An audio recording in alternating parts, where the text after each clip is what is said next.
Good, good to know that people were eager for the release. Let's have a look now. Welcome everybody who's following the course on YouTube as well. For those of you who aren't here right now or can't be with us for some reason, today we're just going to have a quick first session look at science fiction. I'm going to touch on symbolism and illusion, as that seems to be part of how science fiction is used.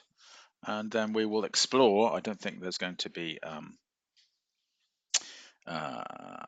sort of a lecturing section of it on cross-curricular learning. We will, through that contextual approaches and symbolism, explore a little bit of cross-curricular learning with science fiction, something that's quite rich and certainly has a lot of opportunities for, that's for sure. One of the texts for today was The Hunger Games, which is, I think, something that most people are reasonably familiar with the first popular trilogy already released on film.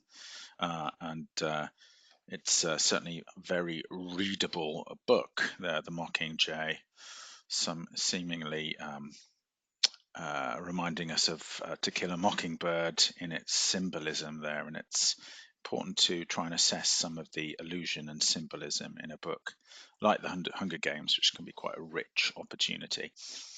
So we've been talking about genre all the way through, and here is a genre which speaks to teen, young adults, and adult generations very, very strongly. It offers all sorts of opportunities in terms of dealing with our contemporary world and our relationship with technology, I think primarily, but in different types of settings. So we're going to have a look at some of the genre conventions before we go to break today. And I'm going to start off with some of the settings involved in terms of genre conventions for science and science fiction.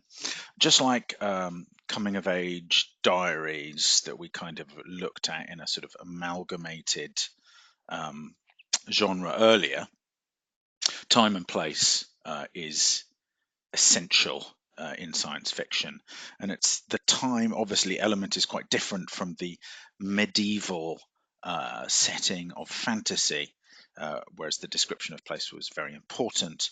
Obviously, science fiction worlds can be quite similar to our own world.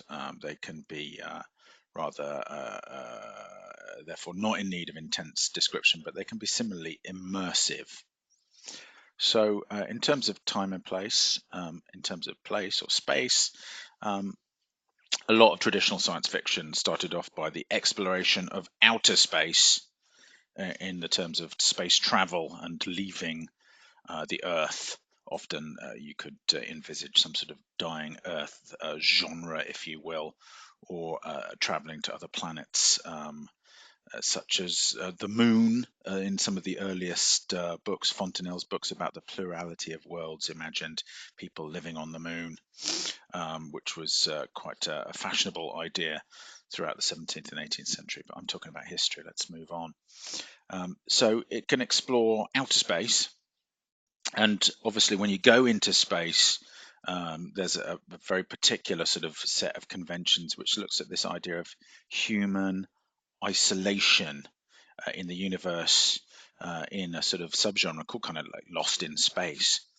And in a sort of Lost in Space narrative, which is very strong throughout science fiction, if you think through film, let alone novels, this Robinson Crusoe myth, as it's kind of called, sort of is perpetuated through science fiction.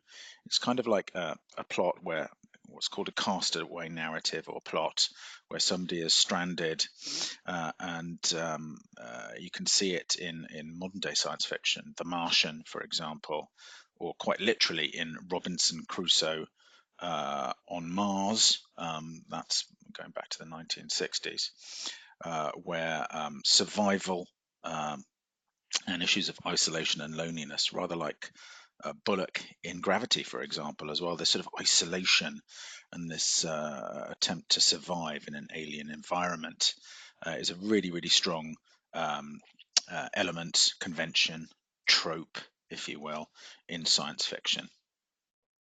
So that's one very traditional sort of form of sci-fi was exploration. I can think of H.G. Wells' The Time Machine, for example, from the end of the 19th century, which imagines travel not into outer space but in time, into the future, and sees a perspective of our place on Earth in a whole new aspect, and obviously has to deal with man's tininess and insignificance in the universe, which is a very current, popular theme in science fiction.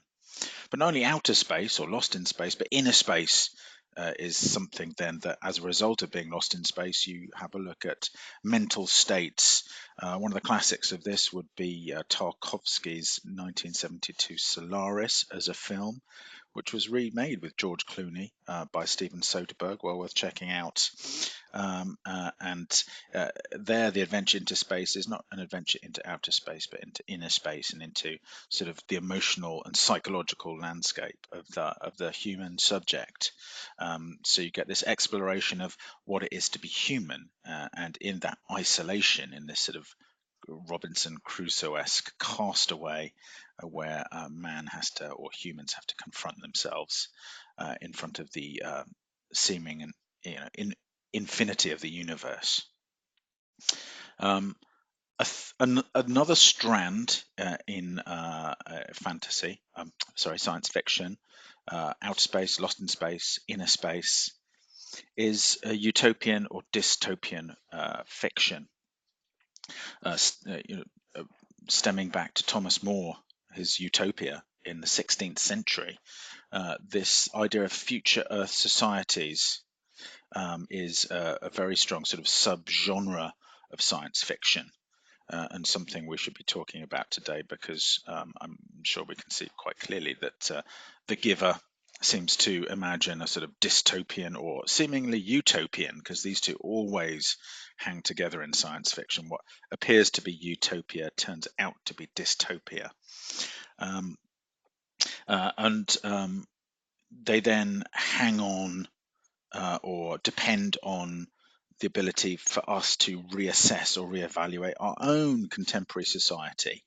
One of the advantages of utopian or dystopian fiction is that often you can describe a world that's very similar to our own, so you don't need necessarily a lot of description. You only need to use specific detail in description of setting to maybe point out the otherness. Rather like I was reading somebody's setting writing where there's just a moment in what seems like a normal paragraph. I can't remember who wrote this now, and all of a sudden it just says 2 moons were in the sky, and you know that this is not our own world, it's something slightly different. So this is another sort of subgenre, and we can see that The Giver fits into this template, that the Hunger Games definitely fits into this kind of template, and to Ready Player One as well is again, it's not really an exploration of outer space, it's an exploration of future societies, and therefore of our own thematically. And then I've got my sort of 5 prongs here of sort of how you might look at it as well. The other thing that the utopia dystopia is not only space but sort of time. And the other element that's very strong in fantasy that you could maybe see, for example, in Christopher Nolan's Interstellar, is the idea of time travel. This is fantastically used as a premise, for example, in Planet of the Apes. When I'm talking about Planet of the Apes, originally a French novel from 1956, I'm not talking about who doesn't love Interstellar. It gets better as well, I think, when you go back to it and watch it. It's a very, very clever film.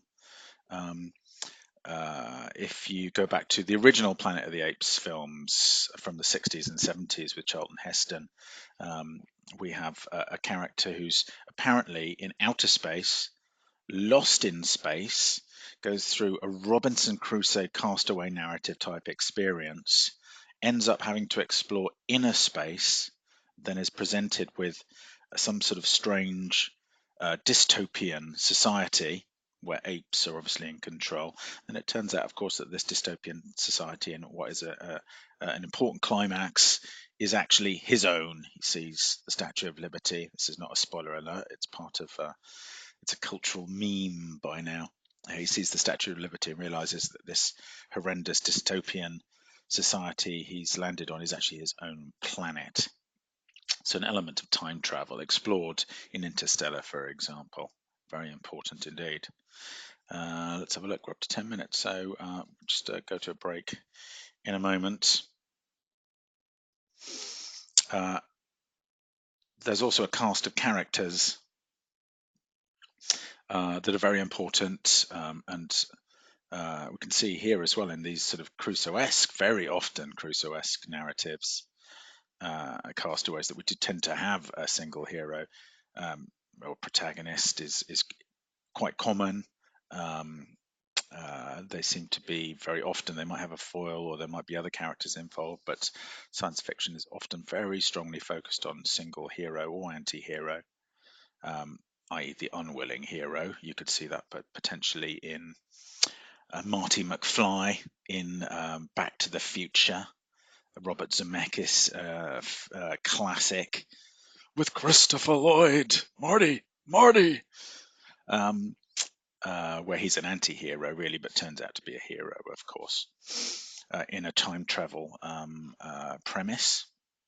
We also have other important characters that come in terms of aliens and, of course, robots and cyborgs. And these meetings, like with otherness and the potential other on a cosmic scale, ask thematically profound questions about what humanity is.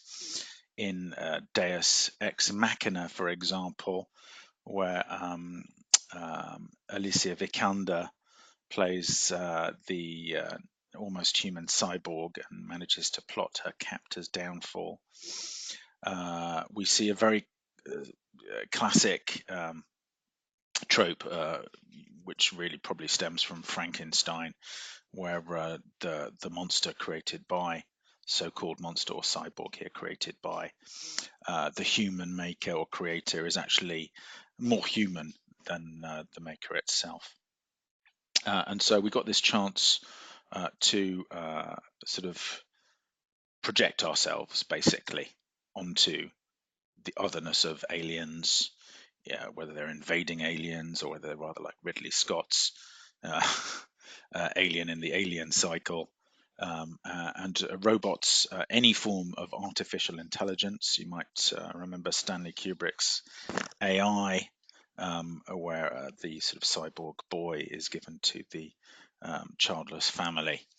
Ask questions of essential humanity and what the other truly is and what our place is in nature.